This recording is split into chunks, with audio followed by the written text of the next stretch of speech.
네, 오늘은 저번 주에 다 하지 못했던 역대하 29장부터 나갈 차례입니다.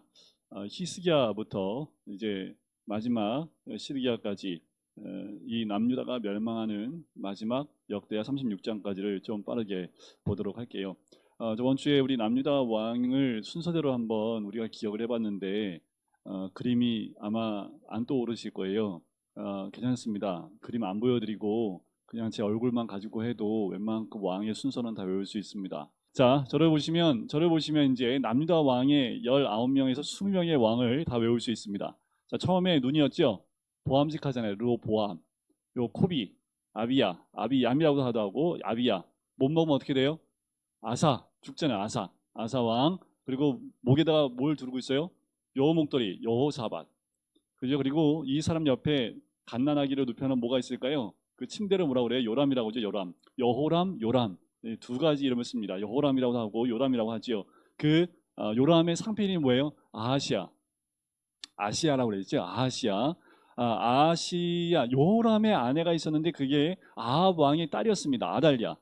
기억하세요? 아달랴. 아하시아가 죽고 난 다음에 아달랴가 잠깐 6년 동안 왕으로 등극하는데 그 요람에 누워있던 아기 이름이 뭘까요? 요아스, 요아기, 요아스. 자, 그 아이가 자라서 목이 마르다가 해서 아마시아 하고 컵을 그렸었죠. 아마시아 하고 네, 물을 마십니다. 아마시아 왕이지요. 그리고 그 왕이 물을 마시고 우시아 왕이 우시하면서 요담을 넘지요. 그래서 우시하면서 요담을 넘습니다. 넘고 난 다음에 잘 떨어져야 되는데 잘못 떨어졌어요. 하고 땅에 떨어지지요. 하여튼 땅에 떨어지고 난 다음에 봤더니 뭐가 준비되어 있을까요? 자동차가 있습니다. 기아차, 히스기야. 오늘 히스기야부터 봐요. 히스기야 기아차를 타고 딱 갔더니 뭘 통과해 들어갈까? 집에 들어가려면 문을 통과해야 되네. 문하세. 그 호실 이름이 몇 호실이에요? 55호. 55년 동안 통치했다고 해서 55호로 들어갑니다. 문을 열고 문하세 문을 열고 딱 들어갔더니 밑에 뭐가 떨어져 있어요? 아몬이 떨어져. 아몬. 아몬 왕. 아몬이 또 거기서 뭔가 액책을 나오는데 요시 하면서 뭐가 흘러나와요. 요시야 왕입니다. 그 다음에 여호아스 여주인 여호아스 김긴 시드기야 이렇게 됩니다. 저만 하고 있습니다. 네. 아마 이제 그림을 보시면 문까지 아몬 떨어진 거 요시야 거기까지는 대충 좀 기억이 나는데 그 뒤에는 여호아스 김긴 시드기야 여호야 김긴 시드기야 이렇게 끝나게 됩니다. 오늘 히스기야 왕을 보면서 함께 마지막 남유다의 뒷부분에 나오는 왕들을 보면서 남유다가 왜 멸망을 했는지를 함께 보도록 하겠습니다. 히스기야 왕은 대표적으로 선왕으로 치부가 됐지요. 히스기야가 왕으로 오를 때 그 앞에 왕은 아하스하고 떨어졌다고 아하스 왕이었죠. 악한 왕이었습니다. 근데 히스기야가 왕이 됐습니다. 29장 역대하 29장 1절에 보면 나이가 왕위 오를 때 25세였습니다. 29년을 통치하는데 2절에 보니까 히스기야에 대한 이런 평가가 나와요. 그의 조상 다윗의 모든 행실과 같이 여호와 보시기에 정직하게 행하여. 자, 첫 번째 히스기야가 했던 게 뭐냐면 여호와의 전 문들을 다 열고 수리를 합니다. 그 선대 왕이었던 아버지가 했던 악행들을 다 정리한다는 거지요. 여호와의 전의 문을 열고 그리고 제사장들과 레위인들을 통해서 그 성전을 깨끗하게 하는 것으로부터 이 히스기야 왕의 개혁이 시작을 합니다. 그래서 10절에 보면 이제 이스라엘 하는 여호와와 더불어 언약을 세워 그 맹렬한 노를 우리에게서 떠나게 할 마음이 내게 있노니 내 아들들아 이제는 게으르지 말라. 여호와께서 이미 너희를 택하사 그 앞에 서서 수종들어 그를 섬기며 분향하게 하셨느니라. 그러니까 히스기야가 혼자 하는 것이 아니라 그때 당시 제사장과 레위인들과 함께 동역하면서 이 일을 함께 추진해 나갑니다. 15절에 두 번째 줄에 보면 왕이 여호와의 말씀대로 명령한 것을 따라 여호와의 전을 깨끗하게 하지요.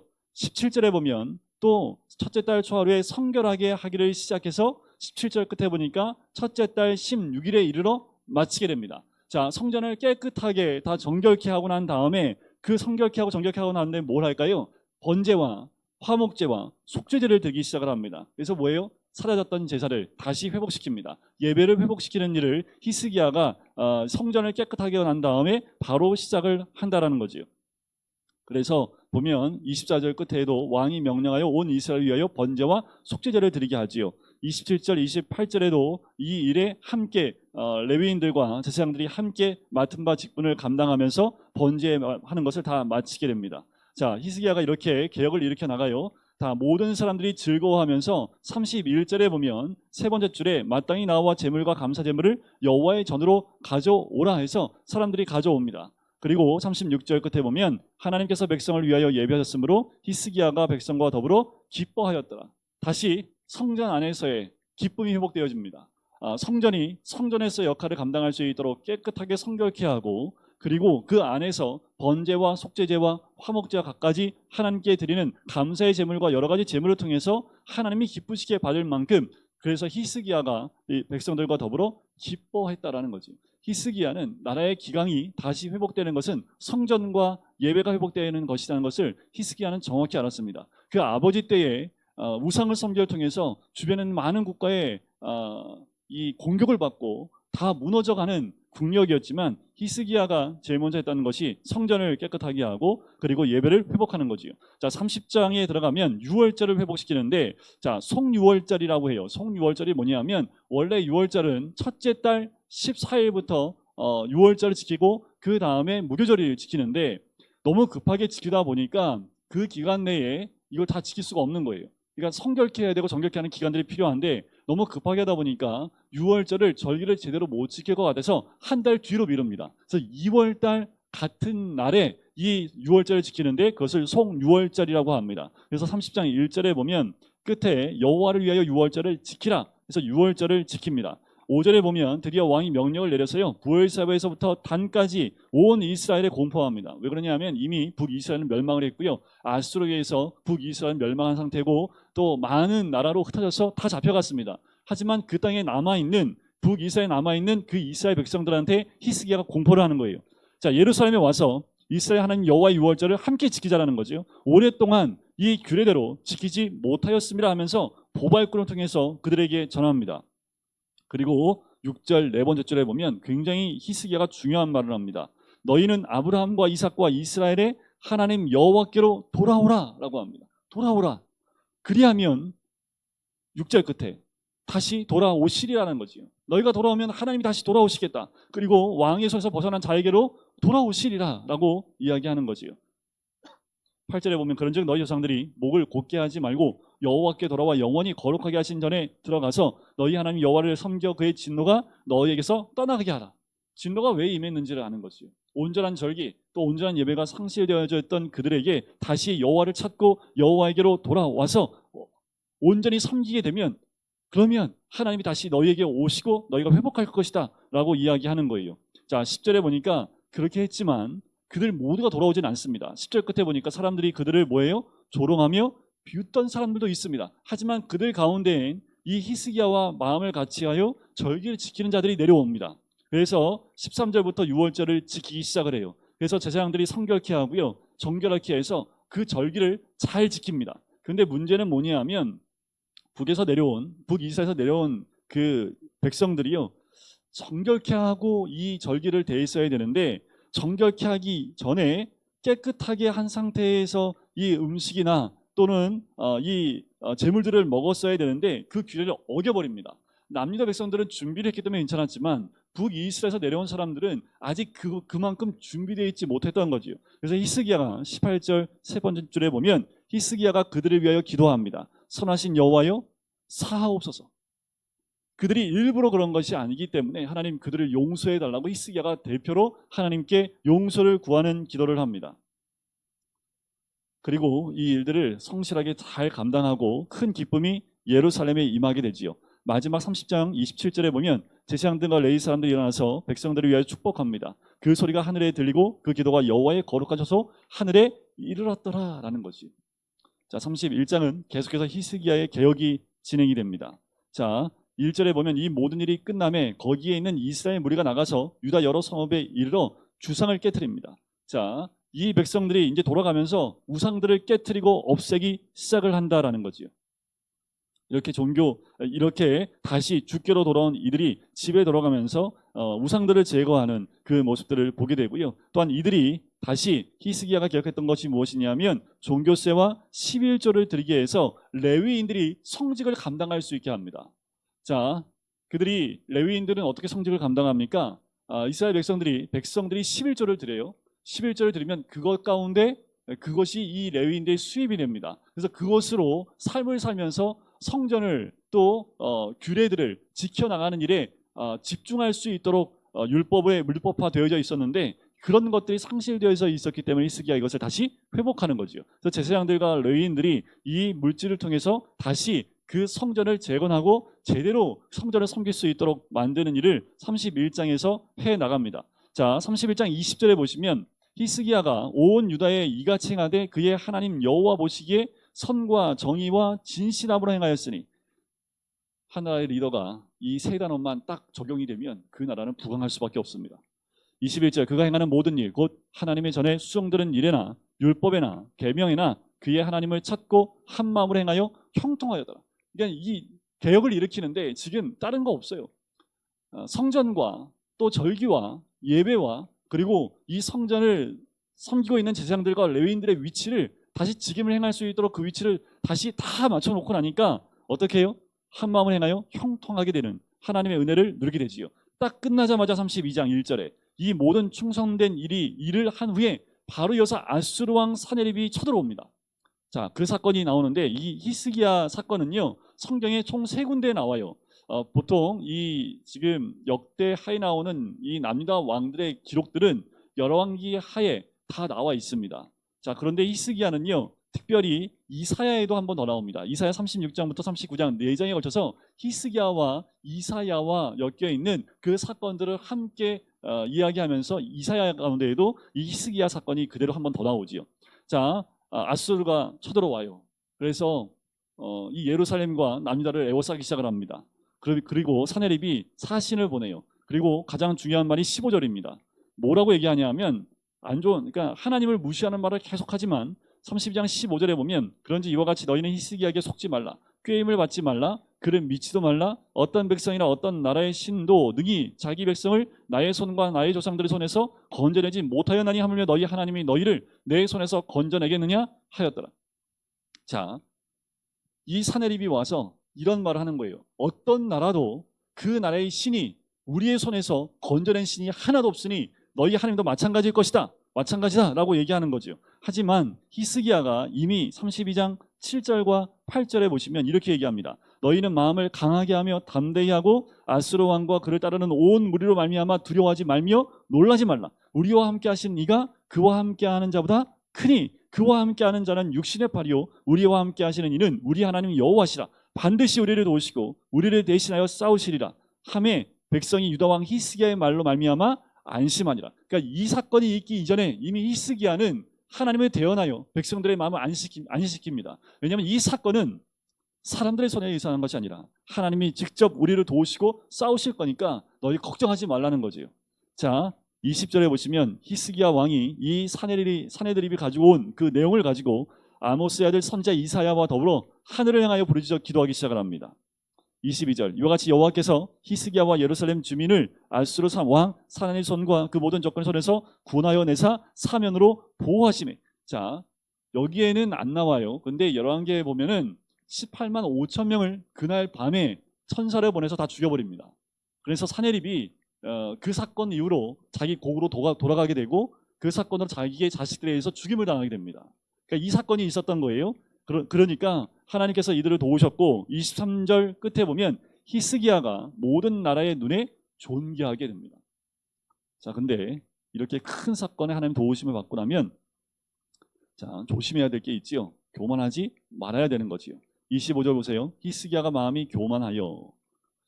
항상 사람의 마음이 이래요. 뭔가 잘 되고 풍성해지고 강해지면 교만해지지요. 그러면 하나님이 그 교만한 마음대로 두실까요? 그렇게 두지 않습니다. 자, 하지만 히스기야가 왕이 되고 한 일이 많기 때문에 하나님이 부와 영광을 히스기야에게 주지요. 영계상에 보거나 이사야서의 말씀에 보면 히스기야가 죽을 병에 걸리잖아요. 그래서 이사야가 너 죽을 테니까 다 정리해라. 하는데 히스기야가 벽을 향하여 울며 하나님께 자기가 했던 모든 것들을 향하여 기도하면서 하나님께 간구합니다. 이사야가 그 궁을 빠져나가는 그때 하나님이 다시 말씀하시죠. 돌아가서 내가 15년 연장시켜준다고 얘기해. 그래서 무화과 반죽을 해서 그 환부에 바르니까 낫게 되지요. 15년을 더 살게 됩니다. 근데 이제 문제는 뭐예요? 살게 됐는데 바벨론에서 온 사신에게 자기의 내탕고에 있는 모든 것을 다 보였던 사건. 그 사건 때문에 그 모든 것이 바벨론이 다 가져가게 되는 것으로 연결이 되지요. 이제 32절에 보면 히스기야가 죽고 난 다음에 33장 므낫세가 왕이 됩니다. 자, 이 므낫세는 이제 남유다가 멸망하는데 가장 중추적인 역할을 했던 왕이기도 합니다. 열왕기에 보면 이 므낫세는 완전히 악한 왕으로 등장을 해요. 나이가 12세의 왕이 됐고요. 55년을 다스립니다. 가장 길게 다스려요. 짧게 다녔으면 좀 좋았을 텐데 가장 길게 다스립니다. 2절에 여호와 보시기에 악을 행합니다. 이스라엘 자손 앞에서 쫓아내신 이방 사람들이 가증한 일을 본받아요. 3절 히스기야가 헐어버린 산당을 다시 세웁니다. 바알들을 위해서 제단을 쌓아요. 아세라 목상을 만들어요. 하늘의 모든 1월 성신을 경배합니다. 4절 여호와의 전에 내가 내 이름을 예루살렘 영원히 두리라 하신 여호와의 전에 제단을 쌓고 그 두 마당에 하늘의 1월 성신을 위해서 제단을 쌓습니다. 그러니까 완전히 온 나라를 뭘로 도배하는 거예요? 우상으로 다 도배해버립니다. 여호와의 전에까지 이 우상이 도배해버린 거지요. 지금 현실로 말하면 뭐예요? 우리의 가정, 현실, 그리고 내가 일하는 일터, 교회까지 이 우상을 다 세워버리는 것과 마찬가지입니다. 그래서 6절에 보세요. 뭐까지 하냐면 그의 아들들을 불 가운데로 지나서 불 가운데에서 타 죽이게 하는 이런 짓들을 합니다. 또 점치며 사술과 요술을 행하며 신접한 자와 박수를 시임합니다. 율법에 의하면 다 죽이라고 하는 자들과 함께 놀고 있죠. 여호와 보시기에 악을 많이 행하여 여호와의 진노하게 하였으며 또 자기가 만든 아로새긴 목상을 하나님 전에 세웠더라. 자, 옛적에 하나님이 이 성전과 예루살렘에 내 이름을 영원히 둘지라 라고 얘기했지만 만일 율법과 율례의 규례를 지켜 행하면 그의 조상들에게 정하여 준 땅에서 옮기지 않게 하겠다고 했지만 그렇게 했지만 9절 유다와 예루살렘 주민이 므낫세의 꾀임을 받고 악을 행한 것이 여호와께서 이스라엘 자손 앞에서 면하신 모든 나라보다 더욱 심하였더라. 결국 어떻게 됐을까요? 11절에 여호와께서 아수르 왕의 군대 지휘관들을 보냅니다. 치게 하지요. 그래서 므낫세를 쇠사슬로 결박해서 바벨론으로 끌고 갑니다. 그런데 이 환란을 받고 여기 이 역대야만 나오는데 이 므낫세가 회개합니다. 겸손하게 회개해요. 기도해요. 그래서 하나님이 그 기도를 받으시고 다시 예루살렘으로 돌아오게 하십니다. 그제서야 므낫세가 13절 끝에 여호와께서 하나님이신 줄 알았더라. 하지만 너무 늦었습니다.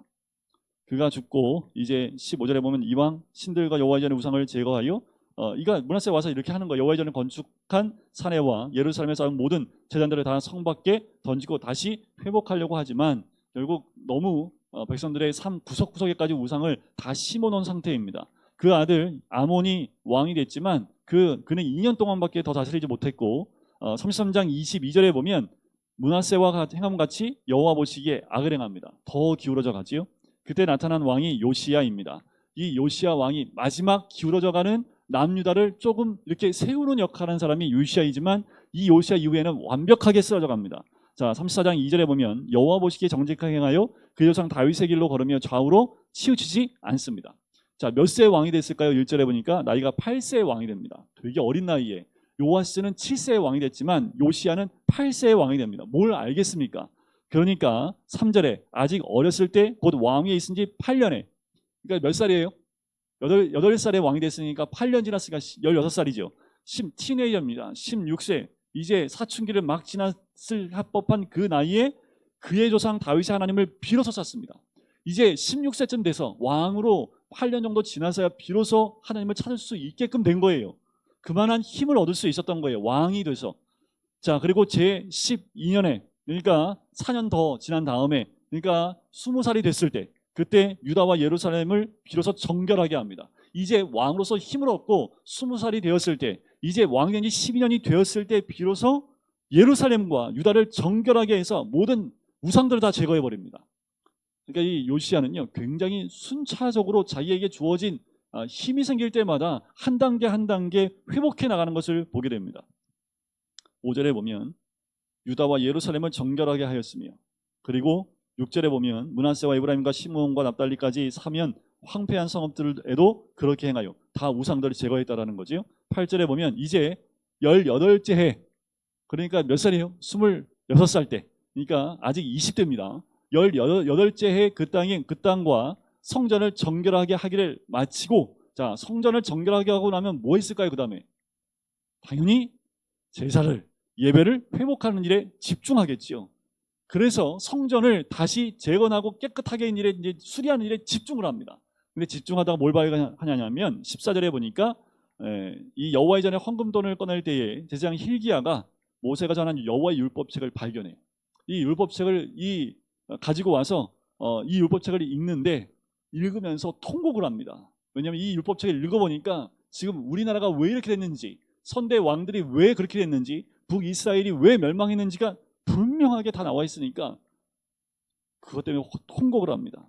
그리고 누구한테 가냐면 22절에 보면 힐기야와 왕이 보낸 사람들이 여선지자 훌다에게 보냅니다. 근데 훌다가 하나님의 음성을 듣고 이 나라 이제 망했다, 하나님이 심판한다라는 메시지를 줍니다. 하지만 요시야 너 때는 하지 않겠다고 얘기를 해요. 왜냐하면 그가 개혁하고 하나님을 찾고 또 그가 한 일이 너무도 많기 때문에 하나님이 내 행위, 이 백성들이 나에게 행한 그 행위로 나의 노여움을 샀지만 그 모든 노여움을 너의 때는 쏟지 않겠다고 이야기를 합니다. 자, 그 말을 듣고 힘을 더 내지요. 요시야가 여호와 말씀에 더 순종해서요, 그 말씀을 모든 백성들의 귀에 다 들려줍니다. 30절 끝에 보면 왕이 여호와의 전 안에서 발견한 언약책의 모든 말씀을 읽어 무리의 귀에 들려줘요. 31절 왕이 자기 처소에 서서 여호와 앞에서 언약을 세우되 마음을 다하고 목숨을 다하여 여호와를 순종하고 그의 계명과 법도와 율례를 지켜 이 책에 기록된 언약의 말씀을 이루리라 공표를 합니다. 자기만 읽지 않고 모든 백성에게 하나님 말씀을 선포해 주는 거지요. 예루살렘 주민이요, 32절 끝에 보니까 하나님 곧 그의 조상들의 하나님 언약을 따릅니다. 33절 요시야가 이스라엘 자손에게 속한 모든 땅에서 가증한 것들을 다 제거하여 버리고 이스라엘 모든 사람으로 그들의 하나님 여호와를 섬기하였으므로 요시야가 사는 날에 백성이 여호와께 복종하고 떠나지 않게 되는 거지요. 그리고 이어서 35장에서는 유월절을 지킵니다. 그런데 앞에 어떤 왕도 이 요시야처럼 유월절을 이렇게 지키는 왕이 없을 만큼 성대하고 철저하게 유월절을 지킵니다. 18절을 보세요. 35장 18절에 보면 선지자 사무엘 이후로 이스라엘 가운데서 유월절을 이같이 지키지 못하였고 이스라엘 모든 왕들도 요시야가 제사장들과 레위 사람들과 모인 온 유다와 이스라엘 무리와 예루살렘 주민과 함께 지킨 것처럼 유월절을 지키지 못하였더라. 그러니까 어느 정도 이 절기를 지켰는지 짐작이 되지요. 요시야 왕위에 있은 지 18회에 이 유월절을 지켰더라. 그러니까 26살 되었을 때 그때 이 유월절을 성대하게 지킨 거지요. 요때 예레미야가 활동합니다. 그러니까 예레미야서를 보면요, 희망을 봐요. 요시야 왕. 근데 요시야 왕이 죽고 난 다음에 예레미야가 이제 애가를 밑에 짓는데 희망을 잃어버립니다. 예레미야가. 자, 요시야 왕이 왜 죽냐면요, 이렇게 큰 일을 행했음에도 불구하고 이 애굽에 있는 애굽의 왕 느고가 전쟁하러 올라가는데 길을 비키라고 얘기합니다. 하나님이 나라와 하여금 전쟁하게 하기 위해서 가는데 막지 말라고 얘기하는데 요시야가 막아버립니다. 결국 전쟁하다가 화살에 맞아 요시야가 죽임을, 그러니까 끝 마무리가 굉장히 요시야도 조금 찝찝해요. 그렇게 위대한 개혁을 했음에도 불구하고 끝까지 하나님 말씀에 순종치 못하여 그 마지막 한순간 이방 왕에게도 하나님이 세계사를 주관하고 세계 역사를 주관하고 계시기 때문에 요시야 왕에게만 말씀하시는 것이 아니라 그 전세에 있는 왕들의 모든 것을 주관하고 계심에도 불구하고 요시야가 그 말이 하나님부터 왔는지 안 왔는지를 분별치 못하고 막아버리는 바람에 요시야가 죽게 됩니다. 그래서 25절에 보면 예레미야는 그를 위하여 애가를 지었지요. 모든 백성들이 슬퍼하며 애가를 지읍니다. 노래를 지었다는 건 뭐냐면 이때 당시 글을 안 쓰기 때문에요, 애가를 지었다는 얘기는 구전으로 이렇게 입으로 이 요시야에 대해서 애가를 불러서 외울 수 있도록 만들었다라는 겁니다. 36장 드디어 남유다 멸망입니다. 유다 이제 요시야 왕이 그 왕을 이어서 여호아하스가 대신 왕이 되지만 왕이 된 지 석 달 만에 애굽 왕이 와가지고요, 이 여호아하스를 잡아갑니다. 그리고 대신해서 그 형제인 여호야김을 왕위에 세워요. 그리고 11년 동안 다스리는데 뭐 여호아스도 똑같고 여호야김도 똑같습니다. 여호와 보시기에 악을 행하여, 그래서 여호야김 때는 바벨론만 느부갓네살이 올라와서 칩니다. 그리고 쇠사슬로 결박해서 바벨론으로 잡아갑니다. 자, 그리고 9절에 보면 여호야김이 왕위에 오를 때 나이가 8세입니다. 석 달 열흘 동안 다스리는데 여호와 보시기에 악을 행해요. 8세밖에 안 됐는데도 여호와 보시기에 악을 행합니다. 그 해에 느부갓네살 왕이 사람을 보내요 여호야긴을 바벨론으로 또 잡아가지요. 그리고 그의 숙부 시드기야 마지막 왕입니다. 남유다 마지막인 숙부, 그러니까 여호야긴의 숙부니까 삼촌이겠죠. 삼촌을 왕으로 세웁니다. 그리고 11절에 보면 11년 동안 다스리는데 똑같이 여호와 보시기에 악을 행합니다. 12절 두 번째 줄에 보면 예레미야가 여호와의 말씀을 일러도 그 앞에서 겸손하지 않습니다. 그러니까 예레미야가 이때도 계속 활동하고 있는 거지요. 13절에 보면 느부갓네살 왕이 이스라엘 하나님 여호와께로 돌아오지 아니하였고, 그러니까 그렇게 했음에도 불구하고 돌아오지 않습니다. 더 많은 하나님의 사역자들을 보냈지만 그 왕이 돌아오지 않아요. 결국 16절에 보면 하나님의 사신들을 비웃고 그의 말씀을 멸시하며 그의 선자들을 욕하여 여호와의 진노를 백성에게 미치게 하여 회복할 수 없게 만듭니다. 그래서 하나님이 갈대아 왕의 손에 그들을 다 넘겨버립니다. 그래서 1차 포로, 2차 포로, 3차 포로까지 포로로 잡혀가게 되지요. 21절, 이에 토지가 황폐하여 땅이 안식년을 누림과 같이 안식하여 70년을 지냈으니 여호와께서 예레미야의 입으로 하신 말씀이 이루어졌습니다. 예레미야 29장 10절에 보면 이 70년 동안 포로 생활하고 70년 후에 포로 귀환할 것이라는 말씀을 예언을 해놨습니다. 그런데 멸망과 심판이라는 얘기를 하지 않고요. 이 뭐라고 합니까? 심판을 안식년이라고 합니다. 그러니까 70년, 그러니까 안식년이 7년마다 안식년인데 7년마다 그것을 10번 하지요. 완전수입니다. 그러니까 70년 동안 그 땅을 황폐하게 하고 쉬게 하는 그 70년을 지나가게 했다라는 거지요. 그리고 22절, 23절이 됩니다.